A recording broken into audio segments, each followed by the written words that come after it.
This is Here's How, Ireland's political, social and current affairs podcast, presented by William Campbell.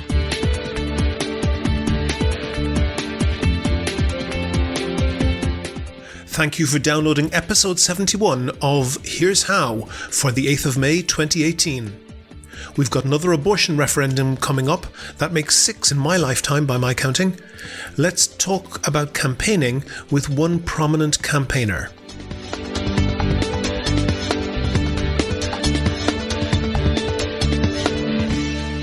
Here's How is Ireland's political, social and current affairs podcast. Make your view heard. Just dial 076 603 5060 and tell the world what you're thinking. Your voicemail may be included in the next podcast. You can find tips on recording your contribution and other ways to contact the show at here'show.ie/call. Hi, before we start, I have a quick announcement. I've been doing this podcast for a few years. I've paid all the costs, the equipment, the hosting and all of that. I've paid it all myself out of my own pocket, and I don't get paid for my time. It's totally voluntary, so I really hope you like it. I did recently get some inquiries from listeners on how they could support the podcast, and that's really gratifying to hear. I'm really glad that people appreciate listening to it. I would like to be able to devote more time and effort to the podcast. Basically, I'd like to be able to justify doing it weekly or at least every 2 weeks. So here's what I've done. I've set up a Patreon account so that if you feel the podcast is worth €1 or 2, or just €1 or 2 per month, compare that to the cost of a TV license, well, then I'd really appreciate if you could log on there and become a patron. If you don't feel able to commit to that, I've also set up a PayPal tip jar so you can make a one-off donation. And even if you don't feel able to do that, I've also set up an Amazon affiliate link. When a guest has written a book, in the show notes on the website, I normally link to their book on Amazon anyway. Now, if you use the link on the website to buy that book, or if you follow on from that link and buy anything at all on Amazon, then I get a small commission, and it doesn't cost you anything at all. The one thing I can promise you, anything that I get from any of those sources will go towards upping my game on the podcast. You can find links for Patreon, PayPal and Amazon on the website. That's here'show.ie. And by the way, the podcast will always be free for everyone, whether you donate or not. I'm always happy when people subscribe.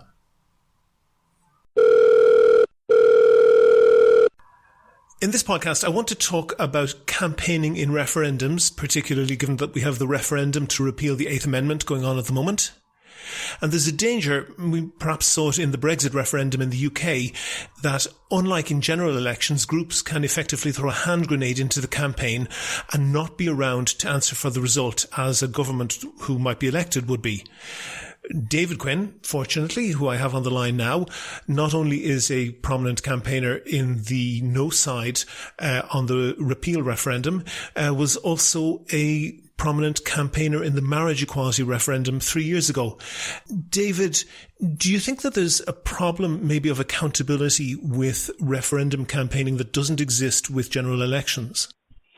No, I would say the exact same thing exists. I mean, it's routine in every type of campaign for each side to object to what the other side is saying, to say that's misleading, that's inaccurate, to not like the other side's posters, and to not like social media activity. And it's no different from one to the other. Okay. And looking back to, say, 2015, is there anything that maybe in the heat of the moment you said then that in the cold light of day you wouldn't necessarily stand over? No. Not at all? Well, you give me something. Okay, well, one, because I've been just having a look at that. By the way, what's the relevance of this to the present campaign? Well, the relevance is really what I did in the introduction, which is accountability, that I'm concerned in particular about this is beginning to sound ads. like one of these. This is beginning to sound and shape up like one of these gotcha interviews rather than just an interview that's intended to acquaint people with the facts of this referendum. So this is beginning to sound like a gotcha interview. Well, but anyway, off you go. See what you have. See what you have. That's okay. Well, first of all, I'll say on that you will have free and unedited reign to rebut anything that I put to you, and I don't intend to do that. Away you go. Well, one thing, you asked what I've got. One thing in that case, you said said in 2015 about the marriage referendum, should the referendum pass, a same-sex couple could demand, and you said in court, a right to marry in church. Did you really believe that? I do, of course, because it's happened in other countries. We've had a case in Britain where a same-sex married couple have demanded a right to marry in church. I think there's a case making its way through the courts in Britain at the moment. Certainly they were threatening it. They're a prominent couple, plenty of money. In Denmark, the state has told Lutheran churches that they must perform same-sex marriage ceremonies. So, okay, just pause on that for a second. Essentially what you're saying is, and when you say in Ireland, I guess you're a Roman Catholic, I know you're referring to Catholic churches. Catholic churches obviously don't recognise same-sex marriage. You're saying that the danger is somebody could take and win a court case that would then force the Catholic Church to perform a marriage that they did not believe in. If this is the best you've got, no, it's a straight up question. You Was don't that really what you were have meaning? a whole lot, to be honest. Okay, is that? But I was pointing to what has happened in other countries. Now, they may well try. They may fail because of our Constitution, but if they fail, it would only be because of the Constitution. But I must say, if that's the best you can find from 2015, you don't have much of a smoking gun there. I think maybe you're being a little bit paranoid on this, but at the time no. And on 2015. Okay, let me just address the point. David. At that point, divorce had been legal in Ireland for 20 years, but clearly divorced couples, heterosexual couples, could not marry in the Catholic Church, and that had never been challenged. So be it. But I just said what's happened in other countries. Okay. One other thing you said, that in Denmark, the government had forced the church to perform same-sex marriages. The Lutheran Church, yeah. And I can appreciate that not everybody might know the ins and outs of the Danish government policy, but I have researched that very carefully, and that's flat untrue. There is an established church in Denmark. Article 66 of the Danish Constitution stipulates that the rules of the church are laid down by law by the Danish Parliament. So the Danish Parliament is the ruling body of the Danish established church. There is a Danish minister for ecclesiastical affairs who sits in the cabinet, in the political cabinet. There's just no distinction between the church and between that church and the Danish state. Okay, well, you've just confirmed what I said, that the Danish government has told the Lutheran Church they must perform same-sex marriage ceremonies. Thank you for confirming what I just said. Hold on for a second. I've got your quote. Are we going to talk about the current referendum or not? Or are you going to keep leading people down ridiculous rabbit hole? David, the word that you used was the Danish government forced the Lutheran Church. Those are not two distinct bodies. The Danish government did not have to do that, and it did, therefore it forced them. Now, are we going to continue travelling down this rabbit hole, or are we going to talk about the present referendum? Are you going to continue your distraction tactics so that we won't be talking about the current referendum? We'll keep talking about the one of 3 years ago. So which way do you want to play it with your listeners? I'll ask you one more question about the one 3 years ago, if that's okay with you. Okay. If I can just ask you to listen to this clip. Yes. Because really, if two men want to exercise the right they will have under Article 41 to have a child, and they can't adopt, what's the other way they're going to be able to have a child? They're going to have to find some woman to give them their womb, and they're going to have to get an egg off another one. Because what you do is you go to a catalogue from a fertility clinic, and you go through the catalogue and you see, well, this hair colour, this eye colour, this level of education, this ethnic group, etc. And you say, that looks like a good match. So we buy this egg at probably the cost of thousands. But your problem hasn't stopped there, because guess what? Neither man is going to have a womb.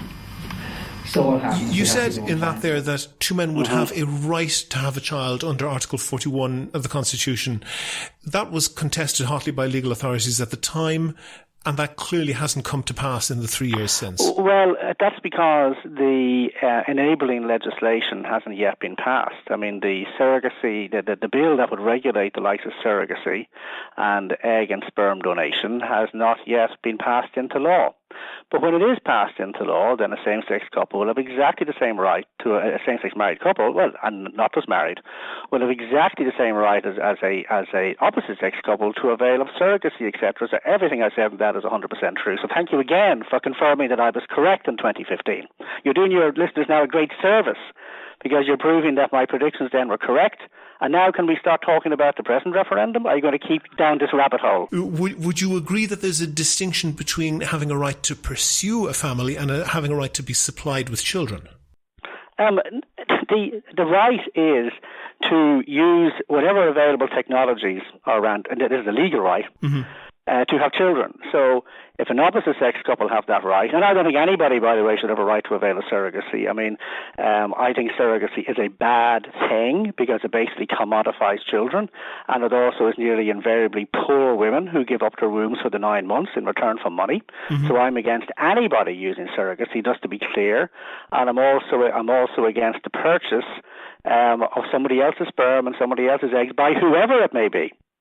Single, married, same-sex, opposite sex, whatever, because I think that commodifies children as well. And this is not an uncommon position, and in fact in Sweden they're moving towards a total ban on all forms of surrogacy, and it's mainly feminists who are driving that campaign. All right? I understand your position on that. But just on the single point that you accept there's a distinction between the right to pursue having a child and the right to be supplied with a child. Well, I mean, who's going to supply them with the child? I mean, the state is not going to supply them with the child, but the state is certainly going to set up the apparatus by which they can avail of various technologies to have a child. People can, as you say, make their own decisions on that. They sure can. In terms of this current campaign, and I'm sure you're aware, Cambridge Analytica was closed down recently, and there was a lot of discussion of what are essentially called dark ads being pushed through social media where nobody knows where they're coming from, nobody knows who is generating the content, and certainly nobody knows who's paying for it. What's your view on that? Well, first of all, it can work both ways. All right. I noticed there was a big feature in the Sunday Times at the weekend in which they said that it appeared that Jeremy Corbyn's campaign for Labour last year was benefiting from Russian ads as well in order to push his and advance his chances of election last year in Britain. So it can cut both ways. Sure, it can, but do you think it's an ethical way of campaigning? All dishonesty is unethical, whoever's doing it. There was, and it was for only a few days earlier this month, a website up which was being promoted heavily by paid ads on social media called Undecided 8.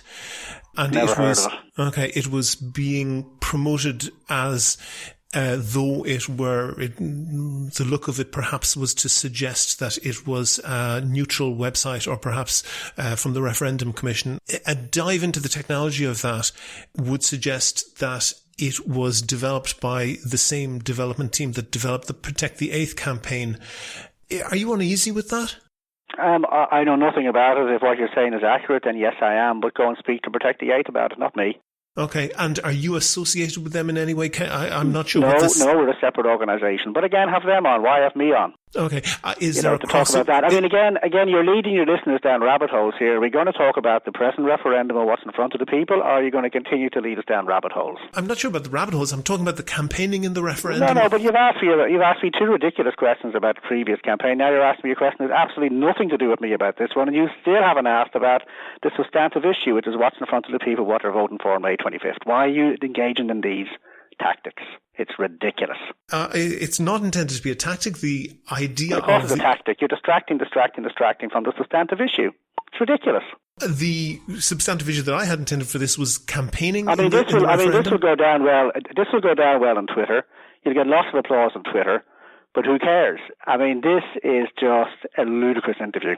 The reason I asked you about that specifically was because the Protect the Eighth campaign, who appeared in some way to be connected with these dark ads, they operate out of 77 Sir John Rogerson's Quay, which was the same address as an organisation that I do. Okay, you better be careful where you're going with that. Okay. Because this is beginning to sound like a smear. I just say again that has absolutely nothing to do with us. Well, you said that you have nothing to do with that, and I accept that. But you were involved with Mothers and Fathers Matter campaign in 2015. I was a media advisor. But I believe these sort of buildings are used as kind of virtual addresses commonly by organisations that don't have big offices.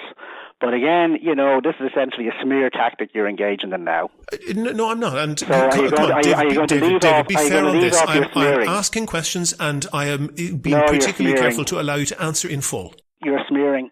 That has absolutely nothing to do with me. Ask protect the 8 about that. Thanks very much. That's fine, and I will do that if I can get hold of them. Although I have to say that's not very easy, and you have been available to the media. So be it. That's their business. But I mean, I wouldn't recommend going on your show because you're attempting a very bad hatchet job here. I'm not attempting any hatchet job. Of course you are, and it's patently absurd and just absolutely transparent. David, there are questions about the Can we talk Institute about the substantive issue? Are we going to keep on doing this? Go right ahead. What is your and the Iona Institute's position on the referendum? Okay, thank you. So, if we repeal the 8th Amendment, there will be no constitutional rights left to the unborn child, 0. The unborn child and its rights will be purely in the hands of all future dolls. It'll be up to them to decide what the rights are. They've already said what kind of legislation they want. And as Josepha Madigan, who's the leader of the Yes campaign for Fine Gael, said on RTE primetime last night, the law they plan would be in line with that of most European countries. 21 out of 28, she said. Now, if you look around European countries, a very common provision, you see it in countries like France and Denmark and Norway and Italy, is available on request in the first 3 months. After that, on mental and physical health grounds. Nobody pretends that the law in places like France is restrictive. Basically, any woman who wants an abortion is going to get one. So the law here will not be restrictive. In the first 3 months, as I say, on demand. After that, on physical and mental health grounds. In Britain, mental health allows practically everybody who wants an abortion to have one. There's nearly 200,000 abortions in Britain every year. In France, the abortion rate's about 1 in 5. In Britain, it's about 1 in 5. When I say that, I mean 1 abortion for every 4 births. And this is the law that basically they want in this country. And 90% of abortions take place in the first 3 months of pregnancy. So that provision alone means an extremely permissive abortion law. That's what we put in if we repeal the 8th Amendment. Can I go to a post from Enda Sherlock a short while ago? He said, if the 8th Amendment is repealed, it doesn't mean for a minute that abortions will happen in this country. We will fight any legislation inch by inch. It will never go away. Every election, every by-election, we will make it an issue. When we had, and you and I might just about remember the divorce referendum in 1995, it was put forward, I don't know if you were campaigning at the time, but it was put forward by people on the no side, that Ireland would then get a marriage breakdown rate on the level of other countries, and various examples were given. In fact, there's been no substantial change in the marriage breakdown rate in Ireland. Okay, there's 2 things to be said there. Number one is the government has made clear what kind of law it wants, and it wants a law, as Josepha Madigan said, that is the type of law you typically have around Europe, and nobody says the law. Sure, that's the law. I'm thinking more of the practice. So I haven't been talking about the rate of abortion here, by the way, you'll note. I've simply been saying the kind of law we would have. I don't know what the rate will go to. I'm very surprised if it didn't increase. Now, let's go back to 1995 and see what happened to divorce and marriage breakdown generally since then, because you can track it census by census. So in 1986, the number of adults who had suffered a broken marriage couldn't get divorced then, but obviously you could go your separate ways. So 1986 was 40,000. It was about twice that by 1996, which was the year after the divorce referendum, obviously. So at the last census in 2016, the number had climbed to about 285,000 adults who had divorced or separated. So 40,000 in 1986 to 285,000 in 2016. That's a very difficult figure to work with, given that you have changes in marriage rates, population, and so forth. Sure, the population hasn't increased by that quantum. Sure, I would put to you, in 2010, the ESRI said, quote, the evidence suggests that no significant upward shift in marital breakdown as a result of the advent of divorce in 1997. I mean, again, I didn't make a prediction as to the rate of abortion. I simply said what the law will be if we get rid of the 8th Amendment. So I don't know why you're asking me about the rate. I mean, the number of abortions that appear to take place is about 3,200 roughly go to England each year for abortions from here. And if pro-choice campaigners are to be believed, you can add about another 1,500 onto that for illegal use of the abortion pill. So that's 5,000 abortions per annum. So that would be the initial total, I presume. if this repeal goes through. And in the vast majority of cases, about 97%, the abortions will take place on the healthy babies of healthy women, therefore nothing to do with health care. There's been a massive overconcentration on a handful of very tragic, hard cases, but the vast majority of abortions will take place on the healthy babies of healthy women. That's what we'll be voting to permit. But as you say, you are not making a prediction as to the amount, so you're not making any prediction that I'm not making it. Well, I presume it won't drop below what it is now. It might, but it could go up 50%. It could go up 100%. I don't know, but I do know that the law they propose will have very few restrictions, and that the Constitution will give the unborn child no rights at all. You and I will continue to have rights in the Constitution, fundamental rights that remain above politicians, remain above the Oireachtas, that are left to we the people to decide in a referendum campaign. The unborn child can't vote for his own rights because, obviously, by definition, they're not in a position to vote. And neither can a 10-year-old. Anyway. But David, can I just focus you on one, perhaps a tactical issue, but I think it's relevant. In the early 1980s, when the Eighth Amendment was passed, the now recently deceased then Attorney General, whose name is Peter Sutherland, thank you, you got to my name, he suggested that rather than the wording that was inserted, which was perhaps a rather flowery wording talking about equal rights and so forth, that a very, very simple wording should be put in the Constitution to say that this Constitution in no way gives anybody a right to have an abortion.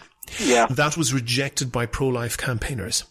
The way that we got to the situation that we are now is through a complicated series of Supreme Court rulings.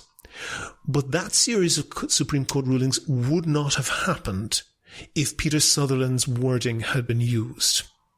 Well, and my point about that is, isn't it essentially putting a time bomb into the Constitution to have these very extravagant wording, and it's that sort of detail just doesn't work in a Constitution. It's fine and well to say we don't trust politicians, those scoundrels in the Dáil, we think we don't trust them to do anything. But the reality is that there are just some types of laws that don't really fit in a Constitution, and that includes making detailed medical provisions for what might be, a changing medical technology. Yeah, well, okay. I can't remember exactly what Peter Sutherland proposed back in 1983, but whatever wording, it was like 8 words or something. It was very, very simple. Whatever. You see, remember, we're not voting on an amendment to the pro-life provision. We're voting on total deletion. So zero constitutional protection for the unborn child. The government could have said, okay, we're going to amend it to allow for hard cases only. And that's it. We're not going to recommend this total deletion and zero constitutional protection for the unborn child. What has happened Isn't that really a smart thing to do? Isn't that really a smart thing to do? Because things change, medical practices change. And the demonstration is that Irish people, as happened with the divorce rate... You answered the question properly. Go ahead. Yeah. So, in fact, the wisdom of the Eighth Amendment, however it might have been worded, but the basic, principle behind it, let's give constitutional protection to the unborn child. The wisdom of that has been proven by what's happened in neighbouring countries, because they had no constitutional protection for the unborn child in places like France and Britain or the United States, etc. And so suddenly you end up with very liberal abortion laws and the unborn children being killed on an absolutely vast scale. Millions of unborn children are aborted around the world each year. I think the number is 56 million. People can check that, but it's certainly in the tens of millions. As I say, 200,000 next door in Britain. So actually the wisdom of putting the protection into the Constitution has been amply borne out by subsequent events and previous events in other countries. And what they have done to the right to the unborn, they have basically destroyed them, with the result, as I say, huge numbers of unborn children are killed each year around the world. One thing that I do want to ask you about is you, am I correct, are both a founder and director of the Iona Institute? I'm founder and I run it. I'm not actually on the board, because you can't be both on the board. You can't be development in charge of it and on the board. Excuse me, I got your job title wrong. Sorry about that. Yeah. But you are a founder, and I think it's fair to say that you are a very I'm called significant the director, fellow. But anyway, just not to avoid confusion, I'm not on the board of directors. Understood. I don't want to get you in trouble. I am correct in saying that I think the Iona Institute doesn't offer any courses of any type. You don't have any students. You don't have an enrollment or anything. We're now away from talking about the referendum again, I know. Are you about to lead your listeners down yet another rabbit hole? It's not a rabbit hole. It's a very specific question about the organisation. That's what I thought the interview was getting, civilised and relevant. Here we go again. But anyway, off you go. Am I correct that the Iona Institute doesn't offer any courses, doesn't have any students, doesn't have any academic staff? It's not an academic institution. Okay, I know where you're going here, so why do you call yourself an institute? Many such bodies do not offer courses or have teachers, and are called institutes. Okay.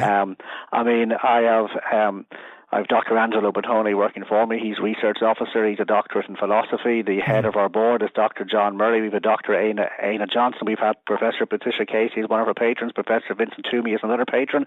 So we have very well academically credentialed people involved with or working for the Iona Institute.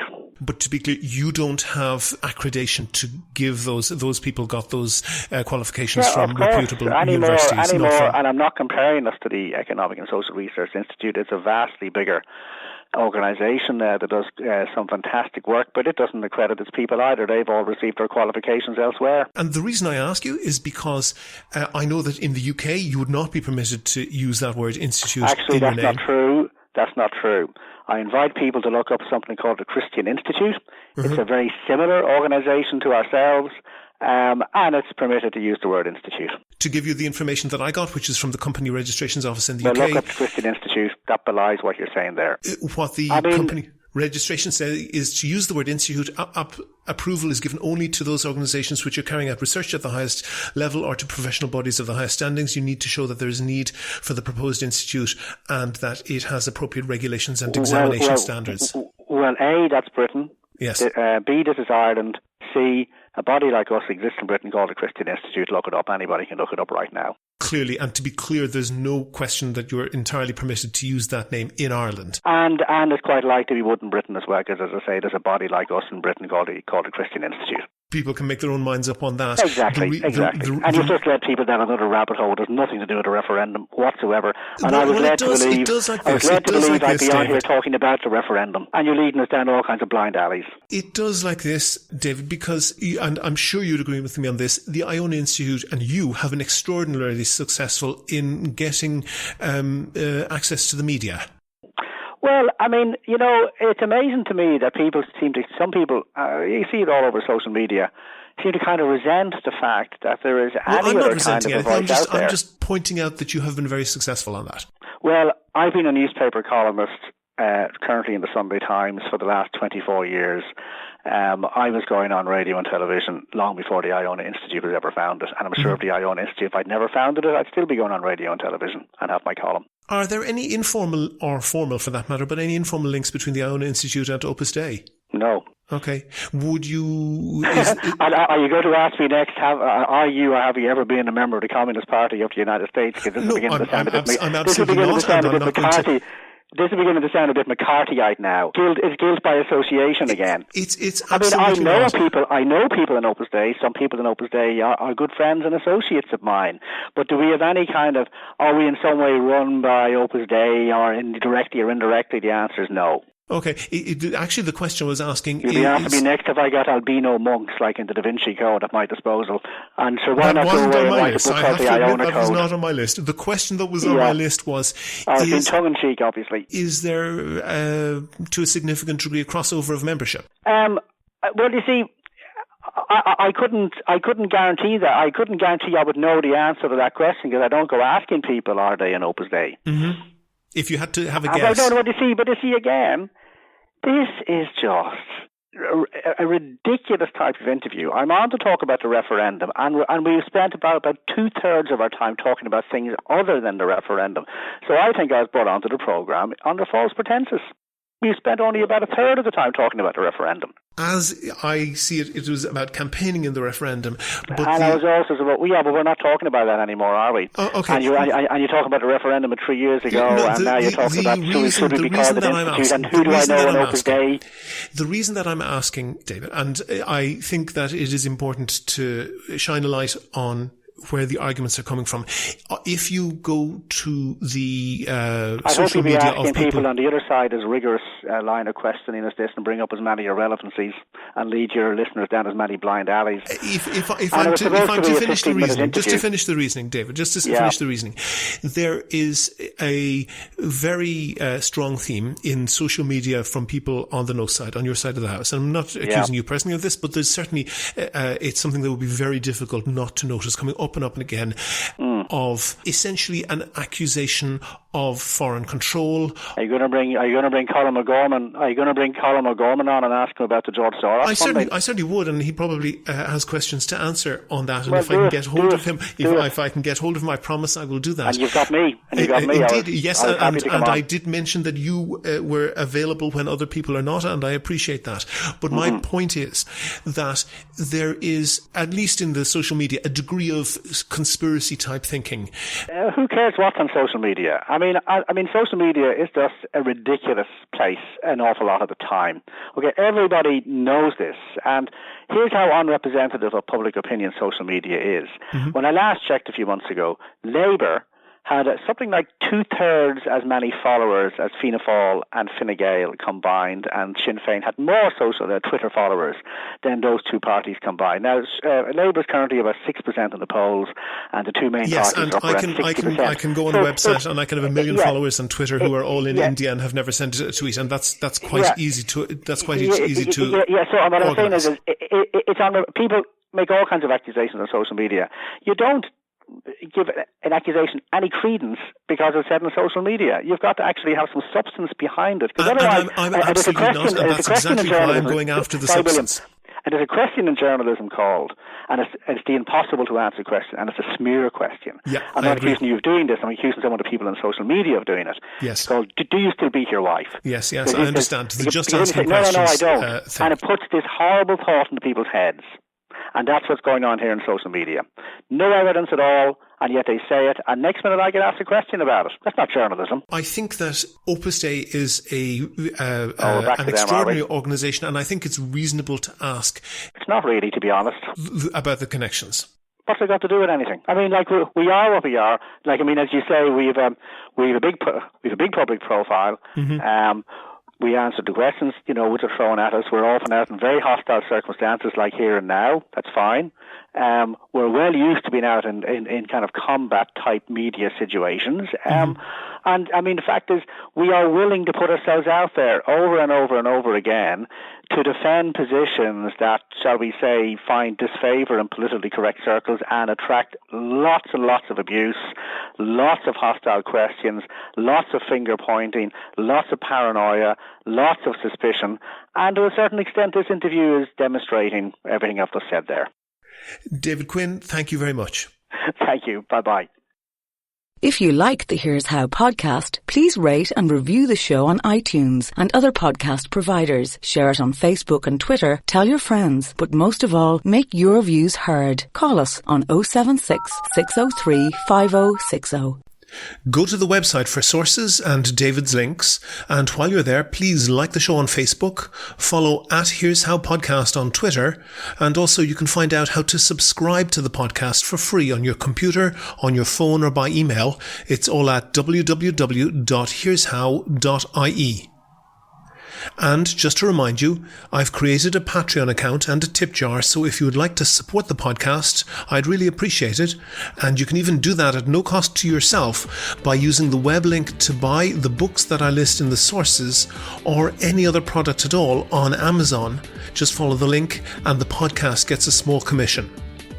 The Here's How podcast is produced and presented by me, William Campbell. Thank you for listening.